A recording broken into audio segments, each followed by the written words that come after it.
I'm Patrice Anluca, Senior Policy Analyst with the Independent Women's Forum, and I'm filling in for Beverly Halberg. Welcome to She Thinks, a podcast from Independent Women's Forum, where we talk with women, and sometimes men, about relevant policy issues that impact you and the people you care most about. We deliver facts and correct misperceptions about our society and public policy. We make sure you have the information needed to come to your own conclusion, because let's face it, you're in control. I think, you think, she thinks. Today, our special guest is actor, producer, and activist Isaiah Washington. You may know him from Spike Lee classics like Get on the Bus in Crooklyn or the TV show The 100. But Washington is best known for his role as Dr. Preston Burke on the ABC medical drama television series Grey's Anatomy. Washington is also passionate about people thinking for themselves and fighting back against the cancel culture. He joined the #walkaway movement from the Democratic Party and is a supporter of President Donald Trump, even attending a White House celebration this year of bipartisan criminal justice. So Isaiah, welcome to our show. Thank you. Thank you, Patrice, for having me. We're in the final quarter and almost heading into 2020. How about that? How about that indeed? I think talking about 2020, one of those issues that's going to be a big one is just in general the role that Hollywood plays on culture and in trying to get people elected. And so it's a treat to speak with someone who lives and works in Hollywood about the culture there. But I'd love for you to share about your journey in the entertainment world with our listeners. I think that's a good question. Thank you for giving me. First of all, thank you, Patrice, for having me again, and thank you to Victoria, who put this all together. And I'll save her last name just in case she doesn't get embarrassed. But thank you, the IWF, for giving me this platform. I will start with this. My activism has basically been a part of me since I was studying at Howard University. Back in the late 80s, I had been working with a young artist outside of my theater program at Howard to try to get extra credit and actually extra money at the Sanctuary Theater in Washington, D.C. But in doing so, this particular man, Clayton LaBouffe, was an avid supporter of Randall Robinson's Trans-Africa at the time, who was one of the stalwarts or one of the major influences to really get the world and the nation on the path of seeking freedom for Nelson Mandela while he was imprisoned at Robben Island and ending apartheid. So unbeknownst to me, my indoctrination had come only out of working as an actor because I did a play called Tie It Apart, which is the reverse of apartheid, and I played a South African. So my interest in being a liberator and a protector really started as a child, watching my mom deal with various forms of abuse from my biological father when she was married to him and left him, then consequently after a series of stepfathers after that. So I've always had this thing, as my wife calls it, a hero complex. I think it's a little bit more elegant than that. So I choose to consider myself a protector and a liberator. And in that, whenever I've seen injustice, particularly from what I perceive as something from a force or an individual that is what we now call so freely and frequently bullies, I've never really had a lot of respect for that behavior. Whether that bullying came from an individual or whether it came from a group or a mindset or an organization or even another nation, for that matter. If it looked like that needed to be taken on and to be addressed, then I was your guy. So my activism always started there. Also, while being at Howard University, I found out how Black I was and how Black I wasn't. And what I mean by that, colorism, unfortunately, was rampant in 1987 on that campus. And I was disappointed at that because at this time I'd already been married and divorced. I was 23. I've already traveled the world, already been in the military for 4 years.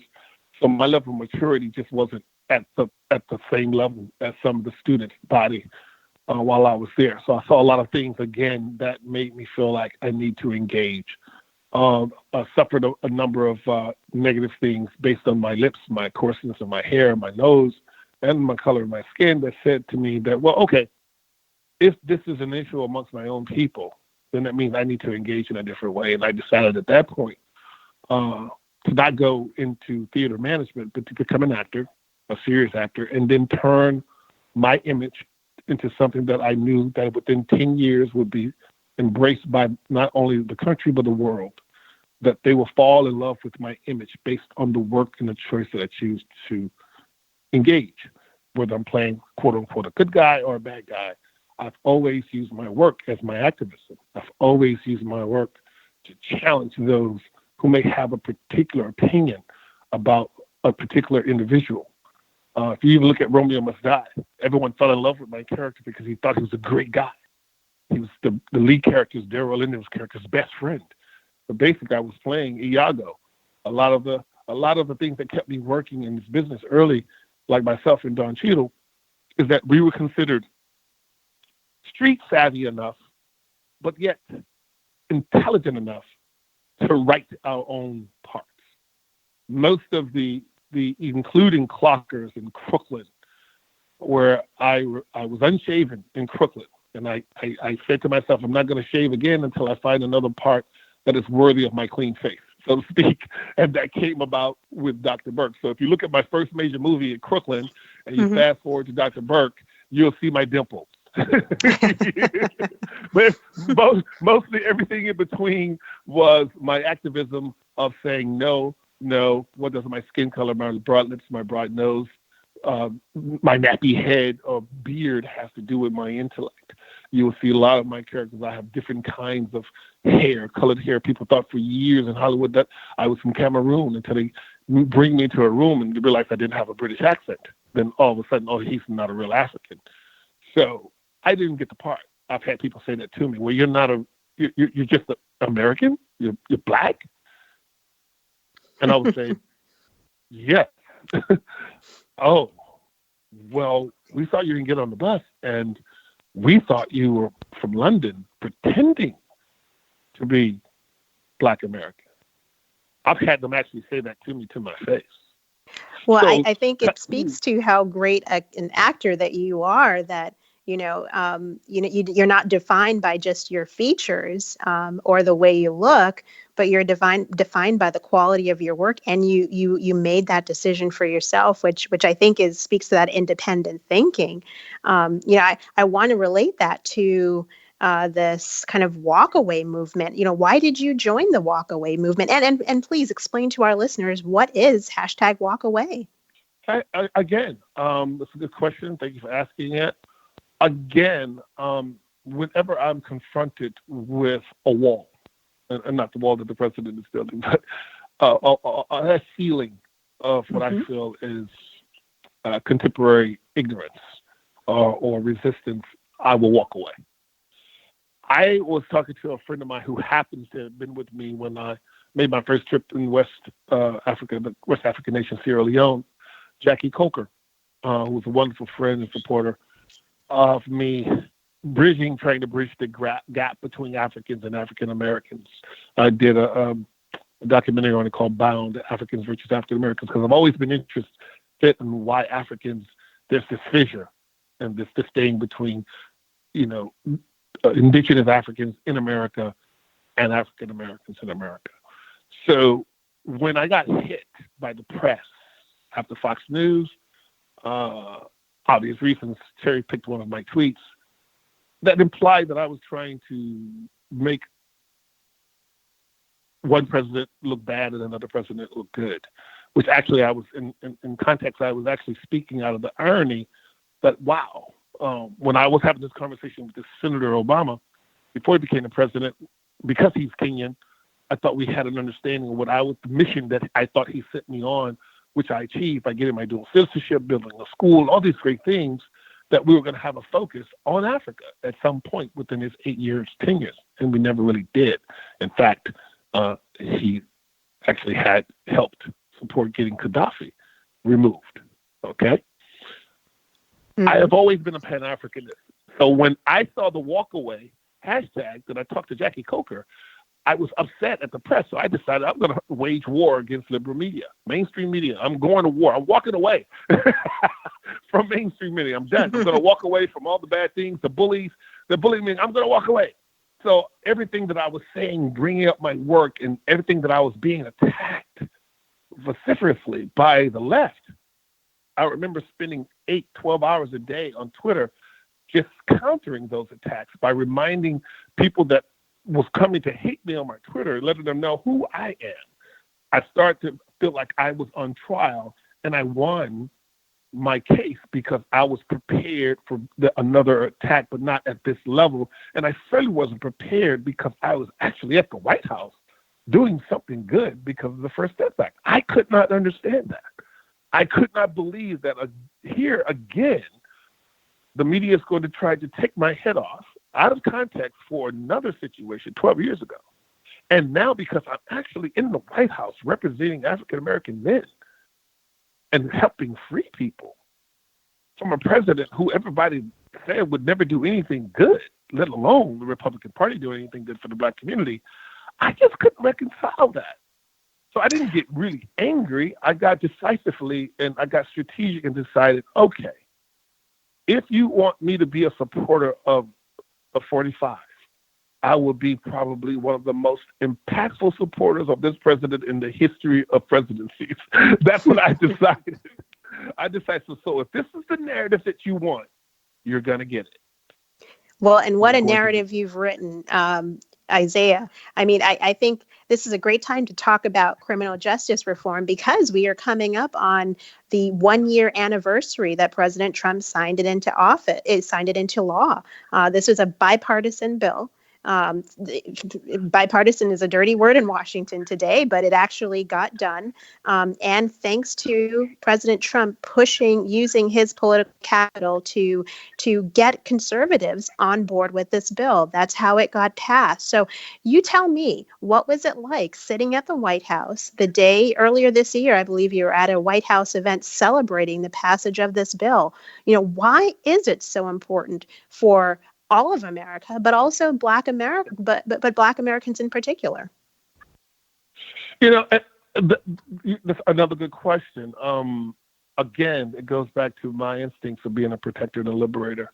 When Brandon Strzok reached out to me, because obviously, I had been using his hashtag walk away without knowing who he was or really having his permission, So that's how he and I came together, and he had obviously been watching me and been watching from the sidelines of what was happening to me in the press, and we joined forces. And so, I'm obviously a supporter of Brandon Strzok, and he's allowed me to use his hashtag walk away legitimately. And inside of that, we talked about, again, being a protector and liberator of people out of ignorance, of people out of incarceration. And yes, I mean, people, I think, lose a lot they lose the focus on being so busy dealing with what we call this Trump derangement syndrome. And my focus has been pretty much like Frederick Douglass's focus by creating the LRA, the Legacy Republican Alliance, which is my new political action committee, said we have to refocus and really focus on what we want. Do we want to abolish ignorance as we know it? Seriously? And if we do, what does that look like? And what would it entail? Do we really want to abolish corruption, or let's say poverty, which comes out of corruption, once and for all for the next 100 years? If we do, what does it entail? And what does that look like? Do we want to abolish all forms of slavery, whatever they may be, spiritual, okay, intellectual, physically? Do we want to abolish slavery as we know it? What does that look like? What will that entail? These are all the fundamental principles coming out of this party that was created in 1854, that was born out of the racism of President Pierce at the time, dealing with the Kansas-Nebraska Act that wanted to keep the abolitionists at bay and keep slavery in place. And this man named Frederick Douglass was at the forefront of that in 1854, who I really feel a kinship with, or always have. I would say that I've been a Frederick Douglass Republican that never had a home. Never had a home. The first time I ever voted in my life outside of the military, that I felt compelled to vote, and it was purely on emotion. And I voted twice in my life of 56 years as an adult. I've only voted twice. Wow. Only voted twice at the presidential election, and I wasted both of them on President Obama. Mm. I will never make that mistake again as long as I live, to vote on emotion and not policy. And that is what I hope will resonate with people that look like me and people that don't look like me, is that it's very difficult to get the research done if you don't do the research yourself. You can't just click on Google and Wikipedia and call that research. It's not enough. And I'm really shocked and appalled at how many people that have access to, the White House Congress.gov, but don't use it. They refuse to look at the accomplishments of this 45th president of the United States. Absolutely refuse. So you can't have a coherent conversation with me if you are choosing your experiential perspective. You're making this experiential perspective say that if I don't know that it exists, if I don't know about it, then it doesn't exist. Willfully going that because if I don't do the research, if I don't listen to the truth, then it doesn't exist. And you can't change my mind. That is not only dangerous, that is not only rips at the very fabric of our nation called Republic and all of its flaws in this experiment called the United States. We're not perfect. I know there's a lot of bad issues and flaws that have happened, even to me, but we have always overcome through our humanity. I believe that. As an artist, I will continue to fight for that and believe that, is that criminal justice reform starts with us. Our humanity. And it was my humanity that brought me to the White House in spite of what I was told about President Trump. It didn't matter. Being a protector and a liberator supersedes any and everything of what I think I know about a human being. Why? Because we cannot get out of this life alive. So if I did not go to the White House to support him, then something would have been wrong with me as a human being. Wow. That reminds me something you just said, both about criminal justice reform, but the humanity of how we speak with one another and how we address issues touches on this movement, this cancel culture movement, where if I don't agree with you, I'm not going to listen to you. I don't care what you have to say. And I'm just going to do whatever is at my disposal to destroy your reputation, to ensure that no one else is impacted by what you have to say. It's just a way to silence people. And I think, unfortunately, it's a tool used by those on the left to silence those on the right. Now, we've talked before, and you've said that you are probably the first victim of the cancel culture. Well, explain that and explain, do you think we've reached a point where maybe we will see the cancellation of the cancel culture? I think you hit the head on the nail. Or how do you say that term? I'm sorry. You hit the nail on the head? The nail on the head. Or you hit something like that. You hit the nail on the head. Absolutely. I believe in time that cancel culture is going to cancel itself. As I see now, dealing with most of them and toying with them, I like to play with my food on Twitter. When I deal with those that are trying to cancel me and realize that you canceled me 12 years ago. So if I was canceled 12 years ago by something that was taken out of context, by a wrong narrative 12 years ago, and I've still been working successfully, then that means in any argument or any theory, I'm not canceled. So how impactful is it really? Does it cause pain? Is it embarrassing to the individual? Of course it is. It's all those things, but ultimately it's not canceling me out. It's not killing me off. And I question those who rely on it as a tool, and it's become a political tool for only specific agendas. And those that are using this cancel culture are not interested in, I think, humanity or what the people really think. They're only interested in the self-aggrandizement. They're interested in empowering themselves or justifying why they are in the particular seat that they're in. Therefore, the squad. I look at these young women that have used their million, I don't know how they got over 1 million followers over Twitter, whether they bought them or not, neither here nor there, but that they're using the same cancel culture in our politics. And what is happening is they're ending up canceling themselves out. Matter of fact, the squad is not as strong as the squad. The squad is now the buy. There's only 2 left.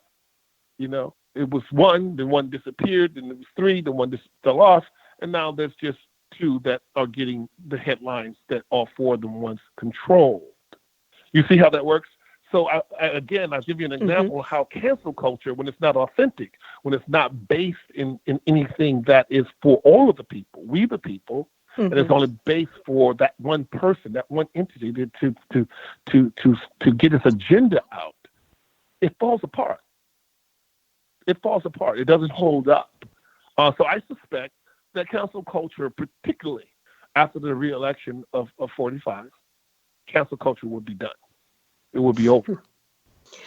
It will be a moot point. It will be just a trend that went on maybe 10 years too long. Well, I'm not canceled. I'm not That's canceled. Right. I'm sitting here talking to you. Well, I have several movies coming up. So, I'm still working and choosing to do things that I want to do. And it's even more exciting that I can't talk about that I just closed 2 deals on that. Well, I'm sure the headline news will let you know about it. And, of course, the left would turn it around and twist it and make all the good news about what's happening with me in the entertainment industry a negative. They'll probably blame it on Trump and said that it was Trump made a phone call and that's why it's happening or something. I don't know. They'll create some negative. They'll create some narrative that's not true. Well, that actually answers one of my questions about, the backlash from Hollywood. But you are demonstrating that you can be independent, you can be libertarian, you can be conservative, or at least on different policies, embrace an opposing viewpoint and still be successful in the entertainment business. Isaiah, you have given us a tremendous amount of food for thought. You've given us you've given us talking points when talking about, what has the president done to help the Black community. You've given us talking points about where PC culture is and what the future holds for it. And you've talked to us about, personally, why, you've taken your personal experience as a liberator, as a protector, and use that in both acting, but also in politics today. And so you gave us a tease earlier about some of the projects that you have working in the works. But is there 1 or 2 things? What is the Isaiah Washington legacy going to be? That's our last question for you today. As a protector and liberator at all costs, by any means necessary. Very good. Very good. Well, you're already accomplishing that. So we are so thankful for you to join us today. And you know what, sir? I hope you would consider coming back to She Thinks podcast to share some other things that you may have coming up in the future. Hey, I'm open to it.